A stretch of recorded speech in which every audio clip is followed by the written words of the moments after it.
তুমি দয়াল আছিলা, তুমি মানুষের দয়া করতা, শীতের সময় আইলে শীতের কম্বল দিতা, গরিবদেরকে তোমরা লঙ্গি দিতা, জাকাতের লঙ্গি। তুমি তো দয়াল, লঙ্গি দিতাই।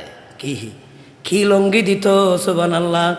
20টা লঙ্গি দিব, 23টা ক্যামেরা দিয়া লঙ্গি দিব, 20টা 23টা ক্যামেরা লই আইছে। কি লঙ্গি দিতে হয়েছে না দেশ দেখাইতে হয়েছে, সারা বিশ্ব। তুমি দয়াল, তুমি দয়াল। তুমি তো দয়াল আছিলা, এমন লঙ্গি দিছে সুবহানাল্লাহ। হে লঙ্গি পরিধান করলে তার লঙ্গির দাম 3000 4000 টাকা। আর যেটা গরিব রে দিছে, দয়া করছে, এটা লঙ্গি, এটা লঙ্গি, এটা এসরের কাগজ দেখছেন না আপনারা? হ্যাঁ, এসরার কাগজ। এটা দরজার কানে যদি দাঁড়ায়, ইন্ডিয়ার বর্ডার তো দেখা যাইব, ওই বিজিবি সহ দেখা যায়।